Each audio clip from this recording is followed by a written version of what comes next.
University మంచి భవిష్యత్తు కోసం తెలుగు విద్యార్థులు ఇష్టపడే యూనివర్సిటీ. కాల్ 9059052378 9059052379.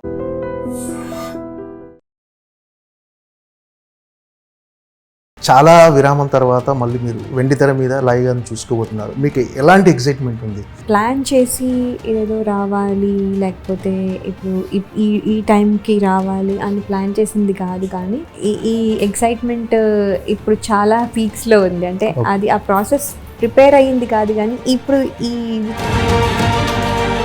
ఈ తమ్ముడు సినిమాలో ఛాన్స్ వచ్చింది, మళ్ళీ మీరు రీఎంట్రీ ఇవ్వబోతున్నారని మీ ఫ్యామిలీ ఫీలింగ్ ఏంటి? చాలాసార్లు ఇదివరకు కూడా కొన్ని ఆఫర్స్ వచ్చేవి, అప్పుడు అందరూ అది వర్కౌట్ అవ్వలేదు. ఎందుకంటే అది ఐదర్ నాకు ఎక్సైటింగ్ అనిపించలేదు, లేకపోతే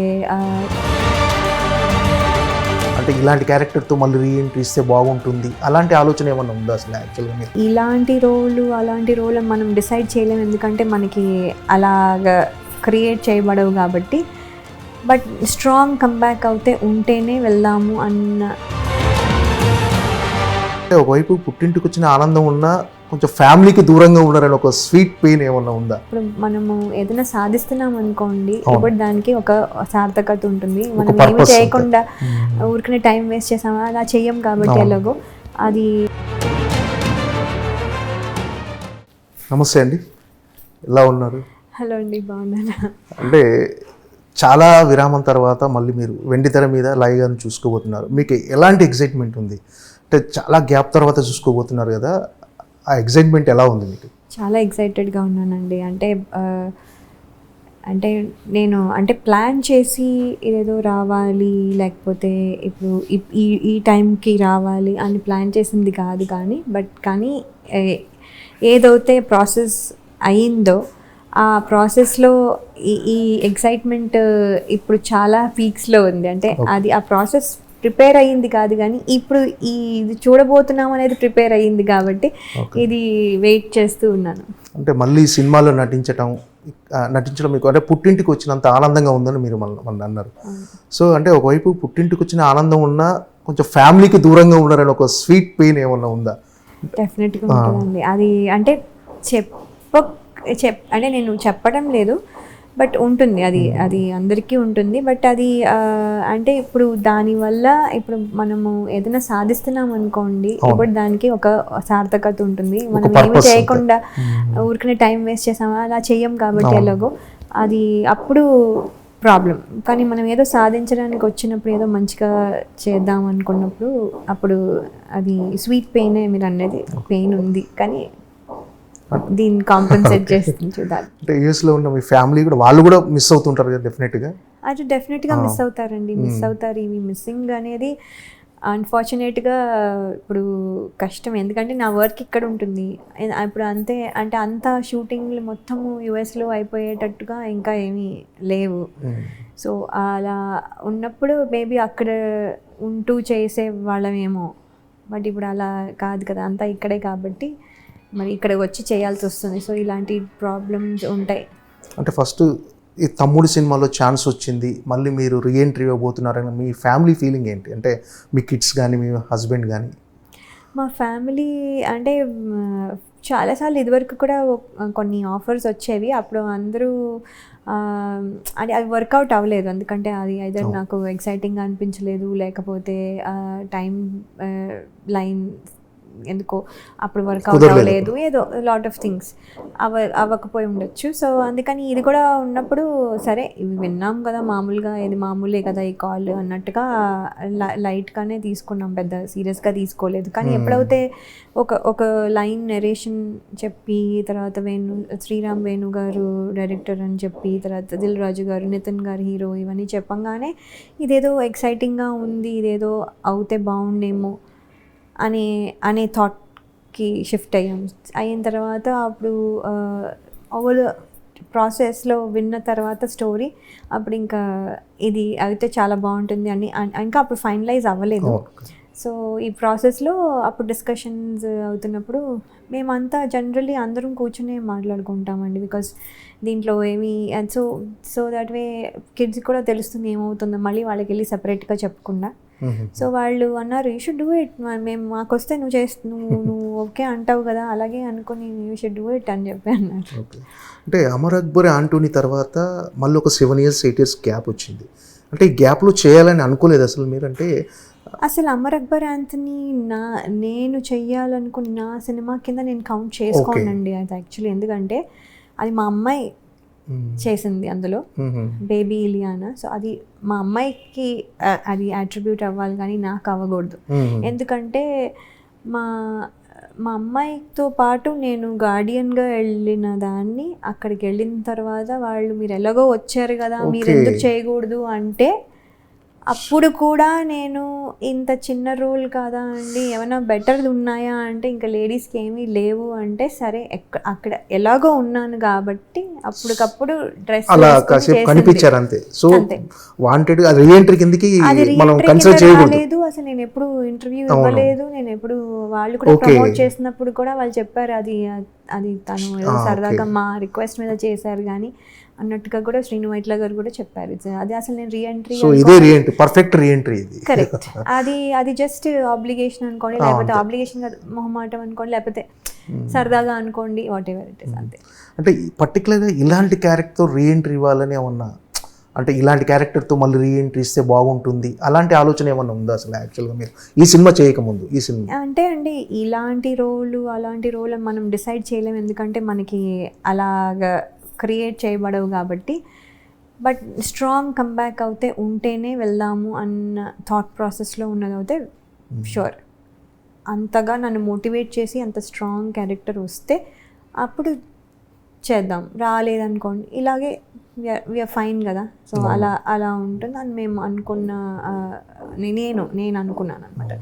so when it is very good అప్పుడు నేను మా ఇంట్లో కూడా చెప్పడం జరిగింది. వాళ్ళు కూడా అన్నారు ఇన్ని రోజులు మరి ఏవేవో మనం విన్నాము, ఏవేవో చేద్దాం అవుతుంది అనుకున్నాం, అవ్వలేదు, ఇలా అంత అయ్యాయి కాబట్టి ఇది వస్తే కనుక మరి అయితే చేసాయి. బికాజ్ మనకు కావాల్సినప్పుడు మనం ఎప్పుడైతే రెడీగా ఉంటామో అప్పుడు రావు. సో ఇప్పుడు చేయాలనుకుంటే ఇప్పుడు చేసేయి అని చెప్పారు. ఓకే. అంటే ఇది పర్ఫెక్ట్ స్ట్రాంగ్ కంబ్యాక్ అనుకుంటున్నారా? డెఫినెట్గా స్ట్రాంగ్ కంబ్యాక్ అండి. మీరు చూస్తే కూడా మీరు అంటారు లాయా ఈ రోల్ ఎందుకు చేసింది. ఇప్పుడు అమర్ అక్బర్ యాంథనీ నాకు కంబ్యాక్ అనుకోండి, అప్పుడు మీరు డెఫినెట్గా నన్ను క్వశ్చన్ చేశాను అలాంటి దాంతో ఎందుకు కంబ్యాక్ చేశారు అని. ఇప్పుడు నేను ఇదే ఇంటర్వ్యూలు ఇచ్చి ఇలాగే స్పీచ్ ఇచ్చి ఇలాగే ఎమోషనల్ ఫీల్ అయ్యి ఇలా చేశాను అనుకోండి, అప్పుడు మీరు డెఫినెట్గా క్వశ్చన్ చేసేవాళ్ళు ఎందుకు అలా ఎందుకు చేశారు. బట్ ఇది మీరు క్వశ్చన్ చెయ్యరు, నన్ను ఎందుకు చేశారో మీరు చూస్తే అని అర్థం చేసుకుంటారు. So this is a very strong comeback అని నేను మనస్ఫూర్తిగా నమ్ముతున్నాను. అంటే వేణు శ్రీరామ్ గారు మీకు స్టోరీ నెరేట్ చేసినప్పుడు ఇది ఖచ్చితంగా నేను చేయాలనిపించిన, అంటే ఒక కోర్ పాయింట్ ఉంటుంది ఎక్కడ మీరు అంటే ఖచ్చితంగా ఇది నేను చెయ్యాలి అని ఎక్కడ డిసైడ్ అయ్యారు? మెయిన్ థింగ్ అండి అంటే ఇది ఫస్ట్ చెప్పడమే అది ఏంటంటే ఇది సిస్టర్ అండ్ బ్రదర్ సెంటిమెంట్ మీద నడిచే ఫిల్మ్ మొత్తం టోటల్గా అదే ఎమోషన్. అంటే వాళ్ళు ఉన్న ఫ్రేమ్లో లేకపోయినా ఆ ఎమోషన్ క్యారీ అవుతుంది, ఆ ఎమోషన్ కోసం జరుగుతున్న స్టోరీ. సో ఇది అది అనగానే దట్స్ ఇంపార్టెంట్ రోల్ అని నాకు అర్థమైపోయింది. అండ్ దెన్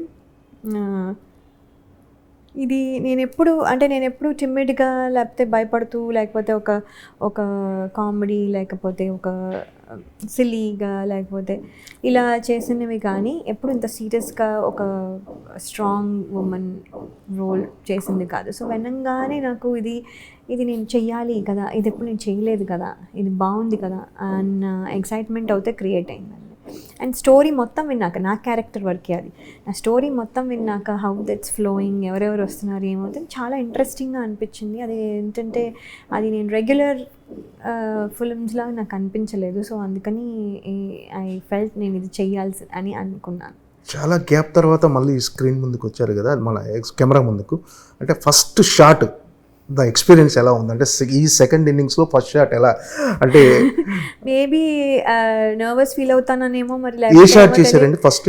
నేను చాలా సైకిల్ మీద వెళ్తూ ఉన్న షాట్ చేశానండి. చాలా చాలా సింపుల్ షాట్సే చేసాము ఫస్ట్ 2 days అవుతే. వెరీ వెరీ సింపుల్, అసలు అది స్ట్రెస్ పడాల్సిన షాట్స్ కాదు. కానీ అది అదే ప్రాబ్లీ నేను టెన్షన్ పడతాను లేకపోతే ఇలా అవుతుందని ఏమో అవి ఫస్ట్ దాంతో స్టార్ట్ చేసాము, సోలో షార్ట్స్ స్టార్ట్ చేసాము. కానీ అంతేగాని నేను పెద్ద టెన్షన్ ఫీల్ అవ్వలే. కానీ బట్ నేను ఎలా ఉంటాను ఇప్పుడు ఈ కొత్త కెమెరాలు, ఇప్పుడు ఇంత పవర్ఫుల్ కెమెరాస్ అన్నీ నేను ఎలా ఉంటాను ఇప్పుడు స్క్రీన్ మీద అనేది మానిటర్లో అంటే ప్రతిసారి వెళ్ళి చూసుకోవాలనిపిస్తుంది. ఆయనేమో స్ట్రిక్ట్గా అమ్మో మా డైరెక్టర్ గారు చాలా స్ట్రిక్ట్ అసలు. ఆయన మీకెందుకు, నేను ఉన్నా కదా, బాగుందా బాగాలేదా కరెక్షన్ చెప్పడానికి, మీరు ఎందుకు వచ్చి చూసుకుంటారు అంటే, నేను సార్ మాకు ఇదివరకు ఎలాగో మానిటర్స్ లేవు, ఇప్పుడు ఉన్నాయి చూసుకొని ఇవ్వండి అంటే, కాదు మీరు చూసుకున్న దగ్గర నుంచి దాంతో ఇన్ఫ్లుయెన్స్ అయిపోతారు, మీరు ఒకటి అనేసుకుంటారు, అది అలా ఫిక్స్ అయిపోతారు, నేను చెప్పింది మీరు ఫాలో అవ్వాలి, సో మీరు చూడద్దు. సరే అప్పుడప్పుడు సార్ రిక్వెస్ట్ చేసి ఏదో ఒకసారి చూడనిచ్చేవారు, మామూలుగా అయితే చూడనివ్వలే. అది ఎంటైర్ మూవీలో మోస్ట్ ఛాలెంజింగ్ అనిపించిన సీన్స్ ఇచ్చారా మీకు ఏమైనా? అంటే అండి ఛాలెంజింగ్, అన్ని ఛాలెంజింగ్గానే, అంటే బికాస్ వీఆర్ అది ఇది చాలా టఫెస్ట్గా అనిపించింది నాకు చేయటం అంటే, మళ్ళీ అలాంటి సీన్ ఏమన్నా అనిపించింది అంటే అండి టఫ్గా ఉంటుంది, ఎందుకంటే బికాస్ అంటే మీ క్యారెక్టరైజేషన్ చాలా ఇంపార్టెంట్ క్యారెక్టరైజేషన్ ఇందులో, అంటే ఒక ఎమోషన్ డెఫినెట్గా ఎమోషన్ క్యారీ అవుతుంది. సో అలాంటి క్యారెక్టర్ మీకు అంటే ఇది ఈ సీన్ చేయడం ఛాలెంజింగ్గా అనిపించింది అంటే? లేదండి, ఛాలెంజింగ్గానే, క్యారెక్టర్ ఫుల్గానే ఛాలెంజింగ్గానే ఉంది. నాది కాదు అందరివి కూడాను. ఎందుకంటే చెప్తున్నాను అంటే నాది ఎస్పెషల్లీ ఏంటంటే అది ఎక్కువ చేయలేము, తక్కువ చేయలేము. అది ఏంటంటే అది కరెక్ట్గా అదే ఉండాలి. ఎక్కువ చేసేస్తే ఎక్కువ అయిపోతుంది, సో న్యాచురాలిటీ, ఆ సటిల్నెస్ పోతుంది. మరి తక్కువ చేసామంటే అసలు కనబడదు, లేకపోతే ఎమోషన్ కన్వే అవ్వదు. సో అది ఒక అది చేసిన తర్వాత కానీ నేను ఎక్కువ చేస్తున్నాను తక్కువ చేస్తున్నాను తెలియదు. సో ఎవ్రీ టైం చేయడము, ఆయన వైపు ఇలా చూడడము, సో ఆయన చూసి ఓకే ఇది సరిపోలేదు మేడం కొంచెం చేయండి అంటే, మాకు జడ్జిమెంట్ అంటే స్క్రీన్ అది మానిటర్ చూస్తే తెలుస్తుంది, మేము మానిటర్ కూడా చూడలే కాబట్టి. సో అది ఆ జడ్జిమెంట్ ఒక్కటి కొంచెం నాకు ఛాలెంజింగ్గా అనిపించింది. సో నేను ఎవ్రీ టైం చేయంగానే first thing I will do is look at the director, నేను ఇనఫ్ చేశానా, అది కన్వే అయిందా. ఎందుకంటే కెమెరా ఇక్కడ ఉంటే, దగ్గర ఉంటే కొంచెం చేస్తే రిజిస్టర్ అవుతుంది, దూరం ఉంటే కొంచెం ఎక్కువ చేయాలి అలా. So depending on that director గారు ఏం చెప్తే అది ఫాలో అయ్యాం. సో బ్లైండ్గా ఇంకా సరెండర్ అయిపోయాం. అంటే గ్యాప్ తర్వాత వస్తున్నారు కాబట్టి లయ ఎలా చేస్తున్నారు ఈసారి, అంటే ఈ సినిమాలో ఎలా కనిపించబోతున్నారు అన్న ఒక యాంగ్జైటీ అందరిలో ఉంటుంది. కానీ పర్టికులర్గా ట్రైలర్ రిలీజ్ అయిన తర్వాత అందులో ఒక షాట్ ఉంటుంది, మీరు ఇచ్చిన ఎక్స్ప్రెషన్తో మీ క్యారెక్టరేషన్ ఎంత స్ట్రాంగ్గా ఉండబోతుందో, మీరు ఎలా చేశారో తెలిసిపోతుంది. పర్టికులర్గా ఒక షాట్ ఉంది, చాలామంది ఆ షాట్ గురించి మాట్లాడారు, ఇంకా మొన్న ట్రైలర్ రిలీజ్ ఫంక్షన్ కూడా మాట్లాడారు. అంటే అలాంటి అప్రిషియేషన్స్ వచ్చినప్పుడు మళ్ళీ కమింగ్ బ్యాక్లో మీకు ఎలా అనిపించింది? సో ఆ షాట్ నా దగ్గర కూడా ఉంది, అది స్క్రీన్ షాట్ తీసి పెట్టాను నేను. పర్టికులర్గా ఆ షాట్ ఉంది. ఇది ఇందులో ఉండే ఎక్స్ప్రెషన్ ఉంది చూసారా? అవునండి, అవును. దిస్ ఈజ్ ద అల్టిమేట్ అనమాట. మీ క్యారెక్టర్ ఎలా ఉండబోతుంది? యా, ఇది ఫేవరెట్, నాకు కూడా ఫేవరెట్ షాట్ సో ఫార్ అనుకోండి ఒక రకంగా. ఎందుకంటే అది లాట్ ఆఫ్ థింగ్స్ దాంట్లో కన్వే అవుతున్నాయి, కానీ ఏమీ చెప్పడం లేదు మేమేమి చెప్పడం లేదు, కానీ ఒక్క రియాక్షన్లో లాట్ ఆఫ్ థింగ్స్ కన్వే అవుతున్నాయి, ఎక్స్చేంజ్ అవుతున్నాయి. సో అది అలాంటివి చాలా visually and all that. So దాన్ని ఆ ఒక్క షాట్ కోసం ఎంత ఎక్స్ప్లెనేషన్ ఇవ్వాల్సి వచ్చింది అంటే డైరెక్టర్ గారు so many things he had to tell us. ముందు రోజే పిలిచి, ముందు రోజే చెప్పి ఎక్స్ప్లెయిన్ చేసి వాట్ ఈస్ ద ఎమోషన్ అక్కడ, ఎందుకు ఆ ఎక్స్ప్రెషన్ ఇచ్చారు అనేది కన్వే చేసి, దాన్ని మళ్ళీ ప్రిపేర్ అయ్యి ఆ రోజంతా చెప్పి, మీరు అంటే don't get distracted, just stay in the mood, అంటే మూడ్లో ఉంటూ you can do things, but don't go out of the mood and chit chat అని. అంటే బికాజ్ సడన్గా అక్కడి నుంచి మళ్ళీ ఇక్కడి నుంచి స్విచ్ అయ్యి ఒక మూడ్లోకి రావాలంటే కష్టం. రెగ్యులర్ సీజన్ ఎవ్రీడే చేస్తున్న వాళ్ళకి అయితే మళ్ళీ గ్యాప్ వచ్చింది కాబట్టి ఈ సెట్ జస్ట్ టేక్ కేర్ అన్నట్టుగా. సో ఆ రోజు కూడా అంత ఎవరితోనూ మాట్లాడలేదని కాదు, మాట్లాడుతూ ఉన్నా ఎక్కువ ఇంటరాక్షన్ లేకుండా చూసుకుంటూ I was staying, listening and thinking అని చెప్పారు అని. సో ఆ షార్ట్ జరుగుతున్నప్పుడు కూడా what is going on, what did he tell me అన్నట్టు థింక్ చేసుకుంటూ చేసాం. So it's a very touching yes. that that మీరు చెప్పారు కదా, అంటే ఎక్కువ ఇవ్వద్దు, ఆ టైంలో ఎక్స్ప్రెషన్స్ తక్కువ ఇవ్వద్దు, బ్యాలెన్స్డ్ గా ఉండాలి. అవునండి, అలా this is a perfect example for మీరు చెప్పిన షార్ట్ కి ఇది పర్ఫెక్ట్ ఎగ్జాంపుల్. అవునండి. అండ్ అది కూడా ఏంటంటే సన్సెట్ అయిపోతుంది, ఆ లైట్ పోయే లోపల we have to finish everything. అది అసలు మాక్సిమం ఒక హాఫ్ అన్ అవర్ ఉంటుందేమో. హాఫ్ అన్ అవర్లో వీ హ్యావ్ టు ఆయన క్లోజ్, నా క్లోజ్, ఇది క్లోజ్, అది ఇది అని తీయాలి. So there is only just half an hour, మాకు హాఫ్ అన్ అవర్లో చేసేయాలి. సో మళ్ళీ వన్ మోర్ లేదు, నెక్స్ట్ డే లేదు, నెక్స్ట్ డే మళ్ళీ అంత దూరం, ఆల్మోస్ట్ అంత దూరం పైకి ఆ కార్లు కూడా వెళ్ళవండి, చాలా కష్టం. It's very difficult. మారేడ్మల్లిలో ఆల్ ద వే అప్ అక్కడెక్కడో సన్సెట్ పాయింట్లో తీయాల్సిన location is very difficult to go. అలాంటి లొకేషన్ మళ్ళీ ఒకవేళ సరిగా రాకపోతే there is no one more or there is no another day. So అదొంకో స్ట్రెస్ అంటే నేను ఫీల్ అయ్యాను. అంటే నాకు అంటే I wanted to do very good. So లక్కీగా అంటే నేను చూసుకోలేదు, నేను ట్రైలర్ వచ్చే వరకు నేను అసలు ఇది చూసుకోలేదు. ఆయన ఏం చెప్తే అది ఫాలో అయ్యాను. ట్రైలర్ చాలా మందికి నచ్చిందండి. ట్రైలర్ షార్ట్ గా అంటే సంథింగ్ ఈజ్ స్పెషల్ అన్నట్టుగా అనిపించింది. అవునండి, అవును, అదే చెప్తున్నాను. సినిమా విన్న దగ్గర నుంచి మేము విజువలైజ్ చేసుకుంటాం కదా, చెప్తుంటే ఒక స్టోరీ చెప్తుంటే ఒకలాగా మనం ఇలా ఉంటుందేమో అని విజువలైజ్, దానికంటే మించి ఉంది. ఓకే, అంటే ఇప్పటివరకు చాలా మంది డైరెక్టర్స్తో వర్క్ చేశారు మీరు. అందులో వేణు శ్రీరామ్ గారి స్పెషల్ ఏంటంటే వేణు శ్రీరామ్ గారితో ఉన్న వర్కింగ్ ఎక్స్పీరియన్స్. వేణు శ్రీరామ్ గారు అండి స్క్రిప్ట్ స్ట్రెంగ్త్ అండి ఆయన ఫస్ట్. అండ్ క్యారెక్టర్స్ ఏవి కూడా జస్ట్ లైక్ దాట్ ఏదో క్రియేట్ చేయాలి, ఏదో ఉండాలి, ఇంతమంది ఉండాలి కాబట్టి, లేకపోతే వీళ్ళందరూ పాపులర్ కాబట్టి అన్నట్టు ఉండదు. And we will only see the characters. అక్కడ ఎవరు ప్లే చేసినా కూడా మనము ఇంకా వేరే చూడము. ద స్క్రిప్ట్ ఆయన strength. And when he explains కూడా అంతే ఎమోషన్తో ఎక్స్ప్లెయిన్ చేస్తారు, అంతే సిన్సియర్గా. ఆయన చాలా హోంవర్క్ చేస్తారు, ఆయన చేస్తారు, మాతో కూడా చేస్తారు. సో అంటే that's a very good practice. So ఆయనతో అండ్ దెన్ ఆల్సో ఏంటంటే ఎక్స్ప్లెయిన్ చేస్తారు. అండ్ దెన్ అన్నీ పర్ఫెక్ట్గా కొంచెం తేడా వచ్చిన ఏంటి మీరు నేనని కాదు, ఎవరైనా సరే హీఈస్ వెరీ స్ట్రిక్ట్ అనమాట. సో కొంచెం we careful. So we listen to what he's saying. So very nice. అంటే వర్క్ లేనప్పుడు is again jovial and fun and all that. వర్క్లో is very serious. Dil Raju గారి బ్యానర్లో మీరు న్యూ జర్నీ అంటే చేయటం, second innings, first cinema Dil Raju గారి బ్యానర్లో రావటం ఎలా ఉంది? అంటే వెయిట్ చేశారా దిల్ రాజు గారి బ్యానర్లో చేయాలి ఎప్పటికీ? అయ్యో అండి, అందరికీ చెయ్యాలని, ఆయన బ్యానర్లో చెయ్యాలి అనే ఆర్టిస్టులు అందరూ ఉంటారు. కానీ నాకు నేను ఫస్ట్ అనే అనుకుంటున్నాను, నేను ఫస్ట్ ఫిలిం అనే అనుకుంటున్నాను. మళ్ళీ what ever I did before అది అయిపోయింది. అది ఎవ్రీ మూవీ ఫస్ట్ మూవీ కాదు అవన్నీ పాస్ట్ అయిపోయాయి. ఇప్పుడు మళ్ళీ స్లేట్ క్లీన్గా మళ్ళీ ఫస్ట్ అనుకున్నాను. రీఎంట్రీలో ఫస్ట్ కిందే నేను ఫస్ట్ మూవీ అని నేను ఫీల్ అవుతున్నాను. సో ఫస్ట్ మూవీనే దిల్ రాజు గారు బ్యానర్లో రావడం అనేది చాలా హ్యాపీగా ఫీల్ అవుతున్నాను. అండ్ చాలా ప్రౌడ్గా ఫీల్ అవుతున్నాను. చెప్పుకోవడానికి కూడా నేను దిల్ రాజు గారు ప్రొడక్షన్లో చేస్తున్నాను అంటే చాలా గ్రేట్గా ఫీల్ అవుతున్నాను. అందరూ అవునా దిల్ రాజు గారు బ్యానర్ అని వెంటనే రియాక్షన్ అలా వస్తుంది. ఆహా ఎవరైనా అలా ఎవరు అంటారు కదా. సో అలాంటి రెప్యూటెడ్ బ్యానర్లో చేయడం చాలా హ్యాపీగా అనిపిస్తుంది. అంటే మీరు మన ట్రైలర్ రిలీజ్ ఈవెంట్లో మాట్లాడుతూ ఇది నా సెకండ్ ఇన్నింగ్స్ కాదు, నా న్యూ జర్నీ అన్నారు. అంటే ఫస్ట్ ఇన్నింగ్స్లో మిస్ అయిన క్యారెక్టర్స్ అన్నీ ఇప్పుడు నేను అవన్నీ ఫుల్ఫిల్ చేసుకుంటూ వెళ్తాను అన్నారు. అంటే ఏంటి, ఎలాంటి క్యారెక్టర్స్, అంటే ఎలాంటి చేయాలని ఉంది మీకు యాక్చువల్లీ? అంటే అండి లాట్ ఆఫ్ థింగ్స్ నేను చేయలేకపోయాను ఫస్ట్ టైం అని. అంటే నా ఇమేజ్ స్ట్రాంగ్గా ఉండడం వల్ల ఏమో వాట్ ఎవర్ ఇట్ ఈస్ ఏమైపోయిందంటే ఒక అంటే అవే చేసినవి మళ్ళీ కొంచెం అటు ఇటుగా కొంచెం మార్పులతో అవే చేశాను అనిపిస్తుంది. కానీ there are so many things. ఒక female so many roles play చేస్తారు.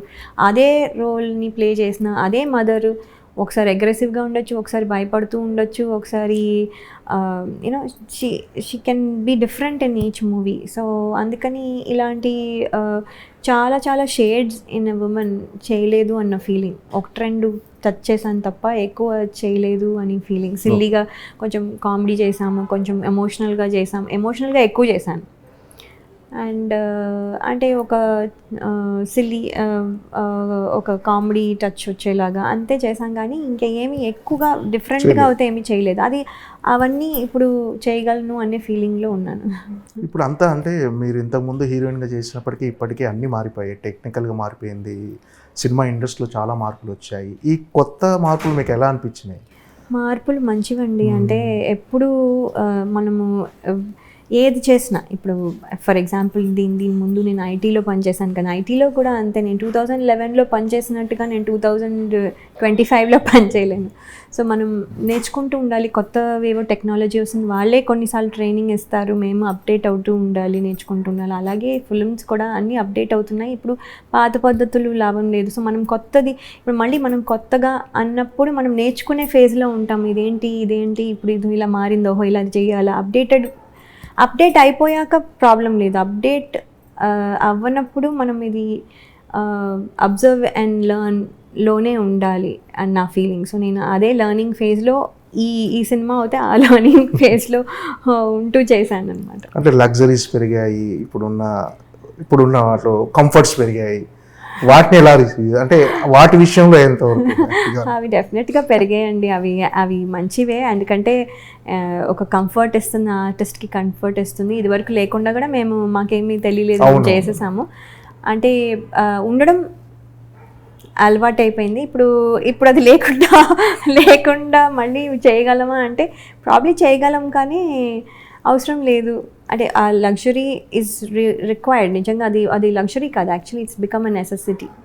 అది అంటే ఆర్టిస్ట్కి ఒక క్యారవాన్ ఉండడము, ఒక వాష్రూమ్ ఉండడము, ఒక ప్లేస్ టు యూనో అంటే మేకప్ పోతుంది, లేకపోతే ట్యాన్ అయిపోతాము, లేకపోతే అనవసరంగా డ్రైన్ అయిపోతాము, బయట ఉండి ఎక్కువ మాట్లాడుతుంటే ఎనర్జీ డ్రాప్ అయిపోతుంది. సో ఆల్ దీస్ థింగ్స్ కోసం ఒక ప్లేస్ ఉండడం ఈజ్ వెరీ గుడ్.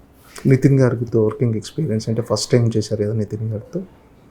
నితిన్ గారు ఇస్ వెరీ కూల్ అండి, వెరీ కూల్, నో టాంట్రమ్స్, ఎప్పుడు వస్తారు ఎప్పుడు వెళ్తారో కూడా తెలీదు, వెరీ కూల్ పర్సన్. అండ్ ఫస్ట్లో మాకు ఎక్కువ ఇంటరాక్షన్ లేదు, బికాజ్ మాకు ఎక్కువ కాంబినేషన్లో అంటే పనిచేసేటట్టుగా ఏం ఎక్కువ లేదు. తర్వాత మేము 70-80 days we got stuck in the ఫారెస్ట్లోనే చేస్తూ ఉన్నాం. సో అందుకని ఇలా స్లోగా ఇంటరాక్షన్ పెరిగి కొంచెం is very jovial and personality is very calm and cool అండి, హ్యాపీ. ఓకే, అంటే ఇది తమ్ముడు అనే సినిమా ఆడియన్స్ ఎందుకు చూడాలని అంటే మీరు ఏం చెప్పాలనుకుంటున్నారు? అంటే ఇది ఒక క్లీన్ ఫ్యామిలీ ఎంటర్టైనర్ అనుకోవచ్చు. డెఫినెట్లీ అండి, వేణు శ్రీరామ్ గారు చేశారంటే అది క్లీన్ ఫ్యామిలీ ఎంటర్టైనరే డెఫినెట్గా. అండ్ ఏంటంటే థియేటర్లో చూడాల్సిన ఎక్స్పీరియన్స్, అంటే ఓటీటీలో రేపు వస్తుంది కదా అనుకుంటారు చాలామంది, బట్ ఓటీటీలో కంటే థియేటర్లో ఇదే ట్రైలర్ మనము యూట్యూబ్లో చూసిన దానికి, ఇదే ట్రైలర్ మనము బిగ్ స్క్రీన్లో చూసిన దానికి with the theatre sound experience is so different. ట్రైలరే అలా ఉంటే మరి సినిమా మొత్తము it's must be watched in the theatre అండి. కొన్ని సినిమాలు నేను ఇదివరకు అనుకునేదాన్ని, ఎందుకు ఇలా అంటూ ఉంటారు అని అనుకునేదాన్ని, but I never had and understanding my self, నేను ఆ డిఫరెన్స్. బట్ నేను ఇప్పుడు చూస్తున్నాను, ఈ ట్రైలర్ నేను యూట్యూబ్లో చూసిన దానికి వర్సెస్ థియేటర్లో చూసిన దానికి ఎంత difference. So I don't want to watch తమ్ముడు in the TV only. I want to watch it on the screen. So I want to tell everybody, మీరు కూడా వెళ్ళి డెఫినెట్గా థియేటర్లోనే వాచ్ చేయండి. ఓకే, అంటే మీరు ఫ్యామిలీని మిస్ అవుతున్నారు కదా, అంటే షూటింగ్ గ్యాప్లో వెళ్ళి వస్తుంటారా? అవునండి, వెళ్తూ వస్తూ ఉంటాను. అది పెద్ద అందరికీ తెలియదు కానీ, but whenever there is gap I'll go and come. అంటే ఇప్పుడు బిజీ అయిపోయారు అనుకోండి, వాళ్ళని ఇక్కడ షిఫ్ట్ చేసే ఉద్దేశం ఉందా, లేకపోతే మీరే ఎలా వెళ్తూ? లేదు, బిజీ అయినా కూడా ఐ డోంట్ థింక్ అన్నీ ఏదొస్తే అన్నీ తీసుకోను కదా, అన్నీ ఇంపార్టెంట్ సెలెక్టెడ్వే తీసుకుంటాను కాబట్టి I think there will be enough gap అని నేను అనుకుంటున్నానండి. అంటే గ్యాప్ లేకుండా ఉంటే అప్పుడు we will make other arrangements, maybe he will take some time of and come, లేకపోతే నేనే నా గ్యాప్ ఉన్నప్పుడు వెళ్తా, అలా వీల్ మేనేజ్. అంటే ఆయన కూడా వస్తుంటారు, ఎందుకంటే కిడ్స్ ఇంకా కాలేజ్కి వెళ్ళిపోతే వాళ్ళు దేర్ ఓన్ వాళ్ళు కూడా సెలవులకే వస్తూ ఉంటారు. సో వీ కెన్ ప్లాన్, అది పెద్ద కష్టం కాదు. బట్ ఆ సినారియో వచ్చినప్పుడు ప్లాన్ చేస్తాం, ఇప్పుడు ఇంకా ఇట్స్ టూ ఎర్లీ. మీ డాటర్స్కి ఏమైనా ఇంట్రెస్ట్ ఉందండి సినిమా ఫీల్డ్? వాళ్ళ డాటర్కి నాలాగే రీల్స్లో వాళ్ళు యాక్టివ్గా ఉంటారు కదా, చేస్తుంటారు కదా వాళ్ళు? తను ఎక్కువ చేయదు యాక్చువల్లీ, తను ఎందుకంటే అందరూ మీరు మీ సిస్టర్ మీ డాటర్ మీరు డాటర్ అండ్ మదర్లా లేరు, మీరు సిస్టర్స్ లాగా ఉన్నారు అంటుంటారని దానికి చాలా అయితే నేనేంటి అంత ఓల్డ్గా ఉన్నానా అని అది అనుకుంటుంది. లేదమ్మా నిన్ను అనట్లేదు, నన్ను పొగుడుతున్నారు అంతే, నువ్వు పెద్దగా ఉన్నావు నిన్ను అనట్లేదు అంటేనేమో అందుకని దానికి కాన్షియస్ అయిపోయి చేయడం మానేసింది. సో 2 సార్లు చేసింది ఏదో, సో అందుకని అది చేయట్లేదు అన్నాను. ఏంటంటే ఇప్పుడు నౌ షీ అండర్స్టూడ్, కానీ ఫస్ట్లో అలా అనేది why are they saying like that అని.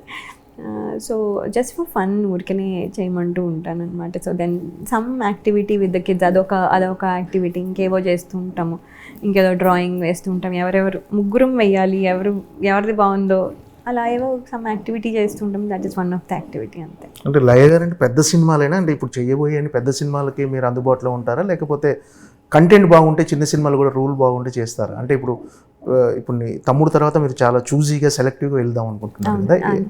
కంటెంట్ అండి, కంటెంట్ బేస్డ్. అంటే ఐ థింక్ పెద్ద సినిమా చిన్న సినిమా అని ఇప్పుడు ఏమీ లేదు. It's just the budget. And చిన్న సినిమా కూడా ఆల్సో క్యాన్ మేక్ పెద్ద సినిమా అంత డబ్బులు it can make if it's projected and అన్నీ కుదిరితే అది కూడా పెద్ద సినిమా అంత కలెక్ట్ చేయగలదు. సో దెర్ ఇస్ నో పెద్ద సినిమా చిన్న సినిమా. ఇప్పుడు content based, purely based characterization అంతే. యా.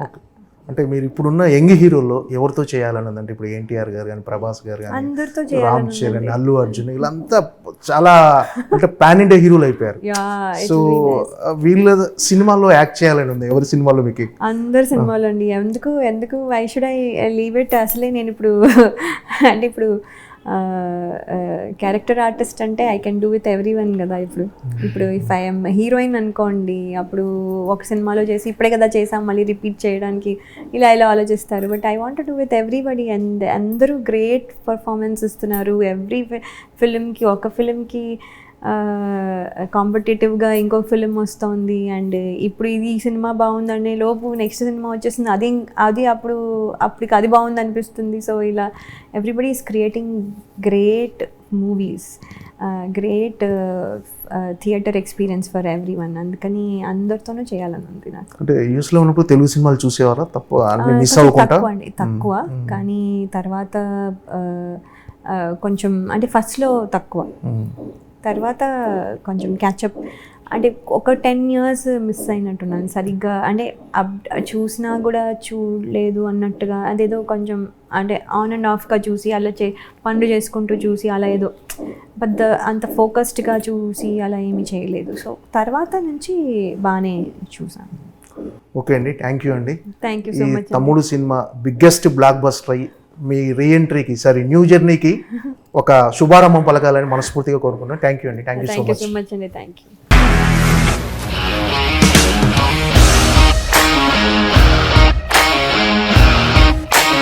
ఇండస్ట్రీలో కమిట్మెంట్ ఇష్యూస్ వస్తే నీకు కూడా వచ్చినట్టు? మార్నింగ్ తీసుకెళ్ళాడంటే కొట్టి పడేస్తాడు.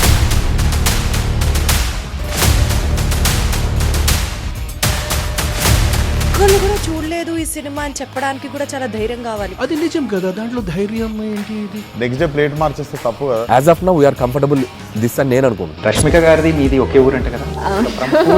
నీకు కోపం వచ్చిందంటే బాగా తిట్టేత్తరా? తిట్టేద్దామండి. నిజంగా గేమ్ ని ఎలా చేంజ్ చేయగలిగారు? ఏపీఎస్ఎఫ్సి వాళ్ళకి 6 నెలల్లో నేను 6 లక్షలు కట్టా. బిజినెస్ చేయాలనుకుంటే it is as difficult as riding a tiger.